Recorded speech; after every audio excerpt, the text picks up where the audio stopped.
Mga busing, nandito po kami ngayon sa plantation ng Super Napier.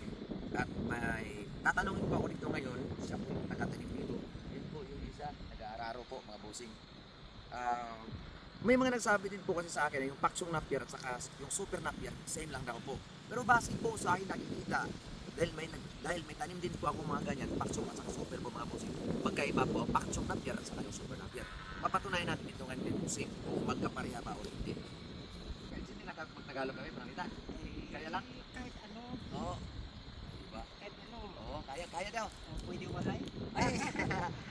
Hindi. Oo. May waray ako mga followers pero more on Tagalog. May itatanong lang ako sa iyo, busing, kasi ito nga babad po kayo sa pagtatanim kasi may mga alaga yung busing po, maraming alaga, no? Maraming alagang baka. Ngayon, yung Super Napier at saka yung Paksong Napier same lang ba? Parehas po ba or hindi? Parehas Napier pero magkaiba kasi ang Super Napier ganito yun. Ito wala siyang Tinik. ah, Dapaw. ano sa Tagalog to, nakalimutan ko. Walang, kung sa Bisaya pa, walang dapaw. Oo, lang dapaw. Walang tinik. Okay. Yung ordinary Napier, Which is yung Paksong. oo, yun ang matinik na Makati. o Makati yun pag na ano sa balat mo. Mm. Ito kahit ano ganyanin mo, wala kang May mararamdaman. Oo. Yes. Okay, mga Yun busing. ang magkaiba. Yes, malinaw po. Na yung Paksong Napier, Makati. Kaya kung magkumpay ako na Paksong Napier yung ikukumpay ko, may dala akong sako. Meron din naman kaming tanim doon sa banda roon. Pero konti lang. Sinipirit namin konti kasi namin pinagkumpara namin kung alin ba yung Mas maganda. mabilis. Oh, Oo. mas mabilis. Mas ito. mabilis ito kaysa yung So Paksong. matinik. Oo. Oo, yun po ang yun ang katotohanan na talagang gusto kong Kaya marinig. ito, nagtanim uli kami. Ito na yung bago namin yung Oh, plantation na talaga to. Mm-mm. Meron din sa kabila sa Naga. Mm-mm. Pero yung sa Naga na plantation, para din po dito. Para din dito. So ilang pirasong baka po?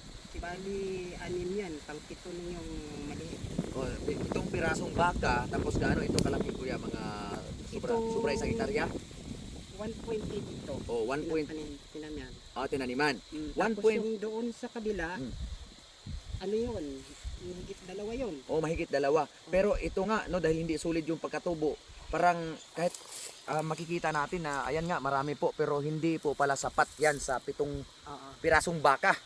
So, Kasi araw-araw kailangan ng 200 kilo bawat pakain. oh, Sa 3 araw, o sa 3 pakain mo, ayun. 6 na ang kilo yun. Marami-rami nga talaga. Okay.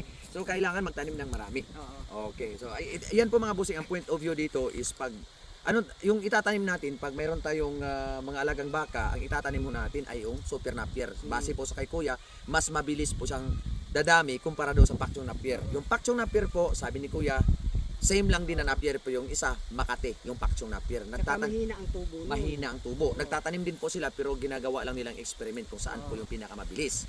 Ngayon, ayun nga, narinig natin na yung Paksong at saka yung Super Napier, the same Napier pero may kanya-kanya silang karakteristik. So, nagiging totoo po yung aking hula-hula ko yan. Totoo yun. Hindi Oo. nagkula. Totoo. talaga. Okay. So, ngayon po mga busing, 7 pirasong baka, narinig po natin kay Kuya na ilang kilo yung kinakailangan nilang kainin sa araw-araw. So, ito malaking plantation ho talaga to. So, may mga plano mag-alaga ho ng baka dyan. Kailangan po nating magtanim ng hektarya talaga, lalo na kung 10 piraso. Ayun po, kailangan po natin magtanim ng marami. Kailangan malapad talaga itong tataniman. Yes, Kuya. Ito po, napansin ko Kuya na inaaninag ko na yung pagka-Super Napier niya kasi yung dahon po medyo patulis pa ganyan. Oo. Okay. So, ayan po mga busing. No? Maraming salamat, busing. Sige. Happy farming. 1, 2, 3, smile!